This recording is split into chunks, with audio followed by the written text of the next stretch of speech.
তোমাদের এই loser chemist পরিবারে আবারও একবার স্বাগত জানাই।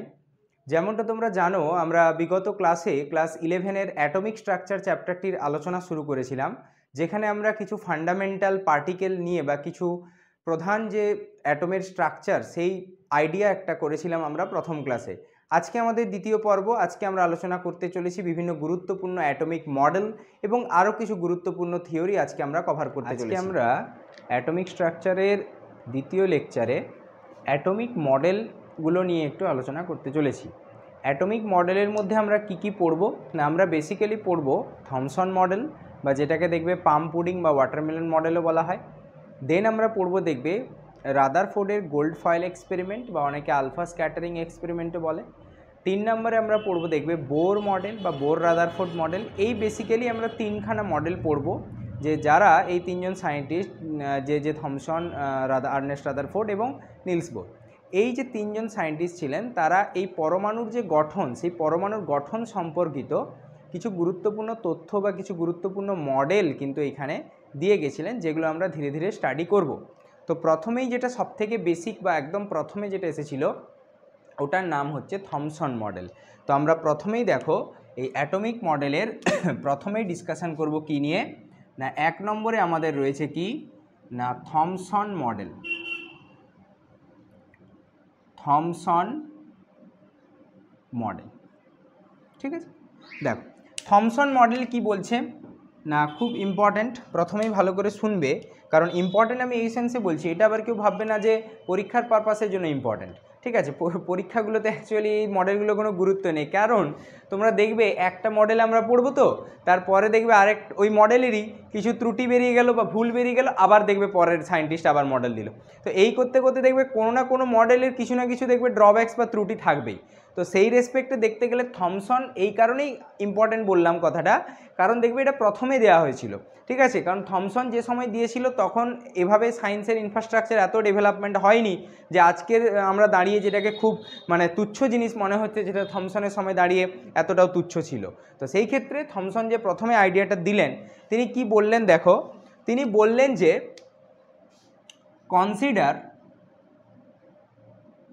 Consider an atom as a positively charged sphere।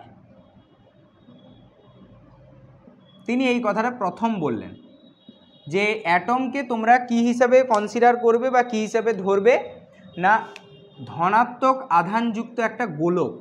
Sphere মানে গোলক, তোমরা জানো, ঠিক আছে। তো ধনাত্মক আধানযুক্ত একটা গোলকের মতো তিনি মনে করতে বললেন, এটা তার প্রথম কথা ছিল। 2 নম্বর তিনি কি বললেন, 2 নম্বর তার মডেল বলা হয় যে এই যে স্ফিয়ার তোমরা দেখছো, যাকে উনি হচ্ছে অ্যাটম বললেন, তো বলছেন এই স্ফিয়ারের মধ্যে ইলেকট্রনগুলো ভ্রাম্যমান অবস্থায় থাকে। এই যে স্ফিয়ারের ভেতরে ইলেকট্রনগুলো কিভাবে থাকে না, মোবাইল মানে হচ্ছে ভ্রাম্যমান অবস্থায়। তাহলে ইনসাইড দ্য স্ফিয়ার, নেক্সট কথা তিনি কি বললেন না, inside the sphere electrons are present and they are mobile. হয়েছে, তারা কীরকম আছে না মোবাইল মানে কি না ভ্রাম্যমান। হয়েছে, মোবাইল মানে কি না ভ্রাম্যমান, মানে তারা সবসময় একটা জায়গা আরেকটা জায়গা থেকে এভাবে ঘোরাফেরা করছে। তো এইটা সেকেন্ড কথা তিনি বললেন। এবং আরেকটা কথা বলে দিই, যখন এই থমসন দিয়েছিলেন এই মডেলটা, তখন কিন্তু ইলেকট্রনের নাম ইলেকট্রন ছিল না, ঠিক আছে। খুব কম বইতে হয়তো ইনফরমেশানটা পাবে। ইলেকট্রনকে তখন কি নামে ডাকা হতো না, কর্পাসেলস নামে ডাকা হতো, ঠিক আছে। এটা একটু খেয়াল রাখবে। তো খুব বেশি যে মাইনর ভুল এটা সেটা নয়, ইলেকট্রনসকে তখন কর্পাসেলস হিসেবে ডাকা হতো। এবারে 3 নম্বরে যে কথাটা উনি বললেন যে এই যে অ্যাটম রয়েছে, এই অ্যাটমের মধ্যে পজিটিভ চার্জ যতগুলো থাকবে, নেগেটিভ চার্জ মানে ইলেকট্রন ঠিক ততগুলোই থাকবে। বললেন কি যে total number of positive charge is equal to total number of negative charge, এটা তিনি বললেন। তার মানে দেখো এই কথাটার মিনিংটা কি দাঁড়ালো, মানে যতগুলো পজিটিভ আধান থাকবে ঠিক ততগুলোই কি থাকবে, নেগেটিভ আধান থাকবে। তার মানে এখান থেকে একটা কনক্লুশন বা একটা সিদ্ধান্তে আমরা আসতে পারি যে অ্যাটম যে ছিল ওনার কথা অনুযায়ী অ্যাটম ইজ কি না neutral in nature, atom is neutral in nature, মানে কি নিউট্রাল মানে নিস্তড়িত, এবং অবশ্যই তার এই কথাটা সেটাকে কিন্তু প্রুফ করছে। কেন? কারণ যতগুলো প্লাস, ধরো 10টা প্লাস যদি থাকে তাহলে 10টাই মাইনাস থাকবে অ্যাকর্ডিং টু থমসন। তাহলে কি হলো, টোটাল আলটিমেট যে রেজাল্টেন্ট যে চার্জ, সেই রেজাল্টেন্ট চার্জ কত, 0। তাহলে 0 মানে কি পুরো সিস্টেমটা অ্যাজ এ হোল। যে মডেলটা দেখলে এই থমসনের মডেলের কিন্তু একটা স্পেশাল নাম রয়েছে, ঠিক আছে? তো কি নাম সেটা না, অনেকে এটাকে ওয়াটারমেলন মডেলও বলেন, মানে তরমুজ ওয়াটারমেলন মডেল বলা হয়, অথবা অনেকে এটাকে বলেন পাম পুডিং মডেল। এই দুটো নামেই কিন্তু ডাকা হয়। কেন হয় সেটা আমি বলছি। পাম পুডিং মডেল অথবা ওয়াটারমেলন মডেল, এই দুটো নামে কিন্তু থমসনের এই যে মডেল তাকে কিন্তু আখ্যায়িত করা হয়েছে। এবারে প্রশ্ন হচ্ছে কেন, দেখো তার জন্য আমরা একটু এর মডেলের একটু ডায়াগ্রামটা একটু ড্র করার চেষ্টা করি। ধরো তিনি কি বললেন যে কল্পনা করো এটা একটা স্ফিয়ার, হয়েছে? কল্পনা করো এটা একটা স্ফিয়ার। উনি বললেন এই স্ফিয়ারের মধ্যে যতগুলো পজিটিভ চার্জ থাকবে, তাহলে আমি ধরলাম এই স্ফিয়ারের ভেতরে পজিটিভ চার্জ, ধরলাম এগুলো সব পজিটিভ চার্জ, ঠিক আছে? কতগুলো নিয়েছো দেখো, 1 2 3 4 5 6 7 8 9 10 11, নাকি 1 2 3 4 5 6 7 8 9 10 11, হ্যাঁ। তাহলে 11টা পজিটিভ চার্জ নিয়েছো, তাহলে প্লাস চার্জ এখানে কটা, 11টা। তাহলে অ্যাকর্ডিং টু থমসন মাইনাস যে ইলেকট্রন থাকবে সেটাও কটা থাকতে হবে না, 11টাই থাকতে হবে। জাস্ট কাউন্ট করে করে 11টা ইলেকট্রন বসিয়ে দাও, 1টা 2টো 3টে 4টা 5টা 6টা 7টা 8টা 9টা 10টা 11টা, ঠিক আছে? এবারে দেখো তার মানে কি হলো, থমসন যে মডেলটা বললেন যে ভেতরে যতগুলো পজিটিভ চার্জ থাকবে ততগুলোই কি থাকবে, নেগেটিভ চার্জ। এবং এই যে পুরো স্ফিয়ারটা বা গোলকটা দেখছো এটাকেই তিনি কি নামে ডাকলেন না, এটাকেই তিনি ডাকলেন হচ্ছে অ্যাটম বা পরমাণু হিসাবে, ঠিক আছে? এবং দেখতে পাচ্ছ অ্যাটমের মধ্যে যতগুলো পজিটিভ চার্জ ততগুলোই কি আছে, নেগেটিভ চার্জ আছে। তার মানে কি এই অ্যাটমটা হচ্ছে অ্যাজ এ হোল একটা নিউট্রাল মডেল হয়েছে, বা নিউট্রাল যুক্ত একটা থমসন ইয়ে ধরতে পারো, সিস্টেম ধরতে পারো। এবারে প্রশ্ন হচ্ছে যে স্যার ওয়াটারমেলন কেন? দেখো ওয়াটারমেলন মানে তোমরা যেমনটা জানো, ঠিক আছে, একটা তরমুজকে তোমরা যখন হাফ কাটবে দেখবে তরমুজের যে অর্ধেক পোর্শন, ঠিক আছে, আমি এঁকে না হলে একবার দেখাচ্ছি। ধরো এইটা হচ্ছে তোমার তরমুজ, তুমি ধরো তরমুজটাকে অর্ধেক কেটেছো, ঠিক আছে, এইটা হচ্ছে তোমার ধরো তরমুজের অর্ধেক পোর্শনটা কাটা রয়েছে,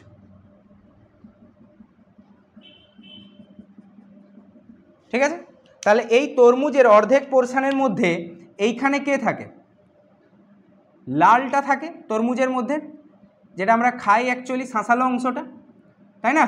তাহলে এইটা ধরো হচ্ছে আমাদের তরমুজের ভেতরের এই লাল শাঁসালো অংশটা যেটা আমরা খাই, আর নিচের সবুজটা হচ্ছে তরমুজের খোসা। তাহলে দেখো এই যে তরমুজটা রয়েছে এই তরমুজের ভেতরে আরও কি থাকে, আমরা দেখি যে বীজ আমরা খাই না যেগুলো, তাহলে এই যে বীজগুলো দেখো তরমুজের ভেতরে এরকমভাবে থাকে না? তো এর মডেলটাকেও একটু সেরকমভাবে বোঝার চেষ্টা করো। দেখো মনে হচ্ছে যেন এই নেগেটিভ যে এই কালো কালোগুলো এঁকেছি আমি, এইগুলো মনে হচ্ছে কি যেন তরমুজের বীজ, মানে এর মডেল এটা কি ইলেকট্রন। আবার দেখো এই যে পুরো সিস্টেমটা একটা চার্জযুক্ত স্ফিয়ার, কারণ এটা যদি আমি পুরো তরমুজ নিতাম তাহলে পুরো তরমুজের মতো একটা স্ফিয়ার হয়ে যাবে। একই ব্যাপার, তুমি এখানে অর্ধেক কাটলে অর্ধেক পাবে। তাহলে এই যে পুরো মডেলটা, এই পুরো মডেলটা দেখতে কীরকম, তরমুজের মতো, তাই এটার নাম দেওয়া হলো কি না পাম পুডিং, সরি ওয়াটারমেলন মডেল বা পাম পুডিং। দেখো এরপরে নেক্সট আমরা চলে যাচ্ছি নেক্সট অ্যাটমিক মডেল, সেটা হচ্ছে রাদারফোর্ড মডেল। ঠিক আছে, তো এই যে রাদারফোর্ড মডেল দেখছো, এই রাদারফোর্ড মডেলকে কিন্তু আরও একটা নামে ডাকা হয়, কি সেটা, মানে অ্যাকচুয়ালি রাদারফোর্ড এখানে একটা পরীক্ষা করেছিলেন, খুব পপুলার একটা experiment, Rutherford gold foil experiment. ঠিক আছে, অথবা এটাকেই অনেকে বলেন আলফা স্ক্যাটারিং এক্সপেরিমেন্ট। হয়েছে, আলফা স্ক্যাটারিং এক্সপেরিমেন্ট। দেখো স্ক্যাটারিং মানে কি, স্ক্যাটার হওয়া মানে কি, স্ক্যাটার মানে হচ্ছে বিচ্ছুরিত, বেঁকে যাওয়া, সিম্পল কথা। ঠিক আছে, তো আলফা কণা এখানে কি হবে, বেঁকে যাবে বা চারিদিকে ছড়িয়ে পড়বে, বিচ্ছুরিত হবে, সেই জন্য এটার নাম কি দেওয়া হয়েছে, আলফা স্ক্যাটারিং এক্সপেরিমেন্ট। এবার কিভাবে এক্সপেরিমেন্ট করেছিলেন, কি তার বক্তব্য ছিল, সেগুলো আমরা ধীরে ধীরে পড়ছি। তো ধরো প্রথমে আগে এক্সপেরিমেন্টের তার যে ডায়াগ্রামটা ছিল, সেই এক্সপেরিমেন্টাল ডায়াগ্রামটা একটু ভালো করে আগে বোঝো। তোমরা এর আগে পড়েছো এটা ক্লাস 9-এ, জানো প্রত্যেকে, অনেকেই কম বেশি, তবু আমাদের এখানে একবার করে বেসিক জায়গাগুলো দেখে নিতে হবে। ধরো এইখানে আমরা কি নিলাম, একটা আলফা কণা দিতে পারবে এরকম একটা সোর্স নিলাম বা উৎস নিলাম। ঠিক আছে, ধরো এরকম টাইপের একটা আলফা সোর্স, যেখান থেকে কি বেরোবে না আলফা কণা বেরোবে, এইটি হচ্ছে আমাদের আলফা পার্টিকেলের সোর্স। ক্লিয়ার প্রত্যেকের? এবারে কি করা হলো, আলফা পার্টিকেলের সোর্স নেওয়া হলো, এবারে এই জায়গায় একটা তোমার কি নেওয়া হয়েছে না একটা এমনি পিবিএস দ্বারা তৈরি বা লেড সালফাইড দ্বারা তৈরি একটা এরকম পাত নেওয়া হয়। ঠিক আছে, লেড সালফাইড দিয়ে তৈরি করা এরকম টাইপের একটা পাতকে এখানে নেওয়া হয়, লেড সালফাইড দিয়ে তৈরি করা থাকে এরকম একটা পাত। ঠিক আছে, পাতলা পাতকে এই জায়গায় নেওয়া হয়। ঠিক আছে, এবারে কি করা হয়, এই জায়গায় এরকম টাইপের একটা রিফ্লেক্টার স্ক্রিন লাগানো থাকে। ঠিক আছে, মেনলি রিফ্লেক্টার স্ক্রিনগুলো তোমরা জানো কি দিয়ে তৈরি হয়, জেডএনএস। ঠিক আছে, জিঙ্ক সালফাইড দিয়ে তৈরি করা হয়ে থাকে। তো এই রকম টাইপের একটা কি নেওয়া হয়েছে এখানে না এরকম টাইপের একটা রিফ্লেক্টার স্ক্রিন নেওয়া হয়েছিল এখানে, দেখতে পাচ্ছ আশা করি। এরকম টাইপের একটা কি নেওয়া হয়েছে না রিফ্লেক্টার, এরকম একটা স্ক্রিন টাইপের জিনিস নেওয়া হয়েছে। এবারে ভালো করে শুনবে জায়গাটা কি করা হচ্ছে। এই জায়গাগুলো সব আছে জেডএনএস এর কোটিং লাগানো আছে, ধরো এগুলো সব রিফ্লেক্টার স্ক্রিন, এখানে মানে আলো পড়লে এখানে চকচক করবে একদম। এবারে রাদারফোর্ড কি করলেন না এই জায়গায় থেকে আলফা কণা সোর্স লাগালেন, তার মানে কি এখান থেকে আলফা কণা বেরোবে। এই যে দেখো আলফা কণা কি হচ্ছে কন্টিনিউ বার করছে। এবারে অনেকের মনে একটা প্রশ্ন থাকে, দেখবে যে স্যার আপনি তো লিখলেন গোল্ড ফয়েল এক্সপেরিমেন্ট, তাহলে এখানে গোল্ড কোথায়, গোল্ড তো নেই, আপনি তো এখানে বললেন এটা পিবিএস এর পাত রাখা আছে, তো এটার কি কাজ। দেখো এটার বেসিক্যালি খুব বেশি যে ইম্পর্টেন্স আছে সেটা নয়, এই যে লাইটগুলো ধরো বিভিন্ন দিকে ছড়িয়ে ছড়িয়ে বেরোচ্ছে, তো এই পিবিএস এর পাতটা লাইটগুলোর ডিরেকশানকে একটা জায়গায় এনে মার্চ করে দেবে, এইটুকু এর কাজ।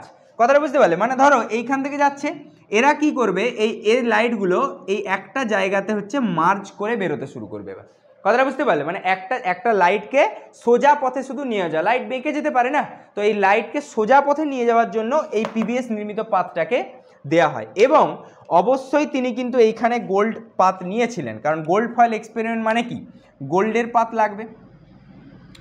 এইখানে তিনি কি রাখলেন, একটা না গোল্ডের ফয়েলকে রাখলেন। এই যে ফয়েলটা দেখছো তোমরা, এইটা হচ্ছে কি ফয়েল না গোল্ড ফয়েলকে রাখলেন। ঠিক আছে, এবারে দেখো এইখান থেকে কি হচ্ছে, লাইটগুলো যাচ্ছিল, তাহলে লাইটগুলো নিশ্চয়ই গোল্ডের ফয়েলে এসে হিট করবে। এবং দেখো একটা সোর্স থেকে, ওই যে বললাম আমি কথাটা, একটা সোর্স থেকে বিভিন্ন লাইট মনে হচ্ছে এখান থেকে বেরোচ্ছে। দেখো এরকমভাবে বিভিন্ন টাইপের আলফা রে এখান থেকে বেরোতে শুরু করছে। ঠিক আছে, এটা একটা আলফা রে, এটা একটা আলফা রে, এটা একটা আলফা রে, এটা একটা আলফা রে, এটা একটা আলফা রে, এরকমভাবে বেরোচ্ছে। এবারে এই যে আলফা রেগুলো বেরোচ্ছে, দেখো এই গোল্ড ফয়েলকে টপকানোর পরে ঘটছে মেন ঘটনা, দেখা যাচ্ছে ম্যাক্সিমাম আলফা কণা কি করছে, এইরকম সোজা পথে এইরকমভাবে বেরিয়ে যাচ্ছে। ম্যাক্সিমাম আলফা কণা এরকম সোজা পথে কি করছে না এই রিফ্লেক্টার স্ক্রিনটায় গিয়ে ধাক্কা মারছে। কিছু কণা মানে ধরো ভেরি ফিউ পার্টিকেল কি করছে না এই জায়গা থেকেই এইরকম সার্টেন অ্যাঙ্গেলে, ঠিক আছে 90 ডিগ্রি হতে পারে, 60 ডিগ্রি হতে পারে, এইরকম সার্টেন অ্যাঙ্গেলে কি করছে না বেঁকে যাচ্ছে। এবং very few particle, very few মানে আমি তোমাদের সামনে একটা স্ট্যাট বলে দিই, 20,000টা যদি আলফা পার্টিকেল সোজা বেরোয় তার মধ্যে মাত্র একটা এই রিফ্লেক্টার স্ক্রিনটাতে গিয়ে ধাক্কা লেগে আবার ব্যাকে চলে আসছে, ঠিক আছে, যেটাকে আমরা বলছি বাউন্স ব্যাক করা, মানে যাচ্ছে ধাক্কা লেগে আবার চলে আসছে। তো এই রকম পার্টিকেল কটা বলা হলো না, এই রকম পার্টিকেল ধরো একটা, এই সবুজ কালির যে পার্টিকেলটা, অ্যারোটা ভালো করে ফলো করো, যেদিকেও গেছিল সেই অ্যাঙ্গেলেই কিন্তু আবার ব্যাক করে আসছে, শুধু ডিরেকশান মানে এইরকমভাবে যদি যায় তাহলে জাস্ট ডিরেকশানটা উল্টে গিয়ে আবার এইরকমভাবেই ব্যাক করে আসছে। ম্যাক্সিমাম আলফা পার্টিকেল কী হচ্ছে, ম্যাক্সিমাম আলফা পার্টিকেল এরকম সোজা, এই দেখো ম্যাক্সিমাম আলফা পার্টিকেল সোজা বেরোচ্ছে, এরকম সোজা স্ট্রেট তোমাদের দিকে বেরোচ্ছে এরকম। কিছু আলফা পার্টিকেল কী হচ্ছে, এইরকমভাবে বাঁকতে শুরু করছে, এইখান থেকে যাচ্ছিল এইরকমভাবে ডেভিয়েট করতে শুরু করলো, আর 20,000টার মধ্যে একটা পার্টিকেল এরকম যাবে এবং বাউন্স ব্যাক করে আবার এইভাবে ফিরে চলে আসবে। এইটি হচ্ছে রাদারফোর্ড প্রথম এক্সপেরিমেন্ট করলে দেখলেন। এবারে প্রশ্ন হচ্ছে এই যে ছবিটা, এই ছবিটাকে আমরা আরেকটু ডিটেলে দেখতে চাই যে ছবিটা অ্যাকচুয়ালি কীরকম হচ্ছে অ্যাকচুয়ালি। তো তার জন্য এই গোল্ডের যে নিউক্লিয়াসটা, এই গোল্ডের নিউক্লিয়াসটাকে আমি একটু বাইরে নিয়ে আসছি, দেখো কিভাবে রয়েছে গোল্ডের নিউক্লিয়াসটা। ধরো এইটা তোমার ভেতরে এই যে গোল্ডেন নিউক্লিয়াস ছিল, এইটা পুরোটাই, এই যে পুরো যে নিউক্লিয়াসটা দেখছো তুমি, এই পুরো নিউক্লিয়াসটা কার না গোল্ডের, মানে গোল্ডের পাত থেকে জাস্ট একটা গোল্ডেন নিউক্লিয়াসকে বার করে নেওয়া হয়েছে, ঠিক আছে, এইটি হচ্ছে একটা গোল্ডেন নিউক্লিয়াস। তাহলে এটা হচ্ছে আমাদের AU গোল্ড আছে। এবারে কি হচ্ছে দেখো ভালো করে শুনবে এই জায়গাটা, তোমার এখান থেকে আলফা সোর্স থেকে পার্টিকেল আসছিল, এরকমভাবে আলফা সোর্স থেকে পার্টিকেল আসছে, অসংখ্য পার্টিকেল আসছে আলফা সোর্স থেকে, এরকম আলফা পার্টিকেল, এরকম আলফা পার্টিকেল আসছে কন্টিনিউ।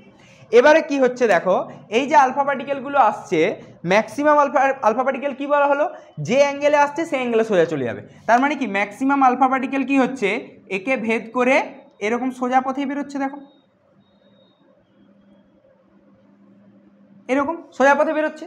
কিছু আলফা পার্টিকেল কি বলা হলো, এই জায়গা থেকে এসে এই রকম সার্টেন অ্যাঙ্গেলে কি হয়ে গেল না বাঁকতে শুরু করলো, এখান থেকে ধরো এরকম সার্টেন অ্যাঙ্গেলে কি হলো না বাঁকতে শুরু করলো, কিছু আলফা পার্টিকেল এরকম হলো। এবং যে কথাটা বারবার বললাম যে ভেরি ফিউ মানে 20,000টার মধ্যে একটা এই রকম গোল্ডেন নিউক্লিয়াসটাকে হিট করার পর ওই দিকে আর যেতে পারলো না, ওই পথেই ব্যাক করে চলে এলো, হয়েছে। তাহলে এই যে পার্টিকেলগুলো যারা গেল, যে পথে আসছিল সেই পথেই চলে গেল, এই ম্যাক্সিমাম পার্টিকেল কত অ্যাঙ্গেলে ট্রাভেল করলো না 0 ডিগ্রি অ্যাঙ্গেলে ট্রাভেল করলো। এবারে এই যে পার্টিকেলগুলো গেছে ধরো ব্লু কালারের পার্টিকেলগুলো, এরা বিভিন্ন অ্যাঙ্গেলে যেতে পারে, কেউ ধরো 45-এ যেতে পারে, কেউ ধরো এখান থেকে এরকমভাবে 90 ডিগ্রি অ্যাঙ্গেলে ডেভিয়েট করতে পারে, এরকমভাবে 90 ডিগ্রি অ্যাঙ্গেলে ডেভিয়েট করতে পারে, ধরো কেউ 45 ডিগ্রি অ্যাঙ্গেলে ডেভিয়েট করতে পারে, 60 ডিগ্রি অ্যাঙ্গেলে ডেভিয়েট করতে পারে, এইগুলো মোটামুটি হতে পারে, হলো। আর এই যে পার্টিকেল যেটা বললাম বাউন্স ব্যাক করে এলো 20,000টার মধ্যে কটা বললাম, এই যে তুমি দেখলে 20,000টা যদি তোমার আলফা কণা বেড়ায় তার মধ্যে মাত্র একটা এরকম 180 ডিগ্রি অ্যাঙ্গেলে ব্যাক করবে। এই অ্যাঙ্গেলটা কত 180 ডিগ্রি।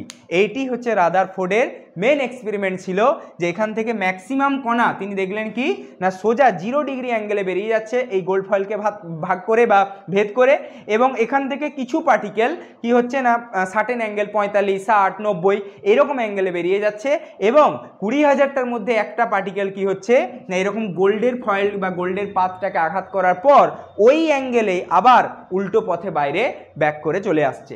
এই এক্সপেরিমেন্টটা ওভারঅল রাদারফোর্ড করলেন।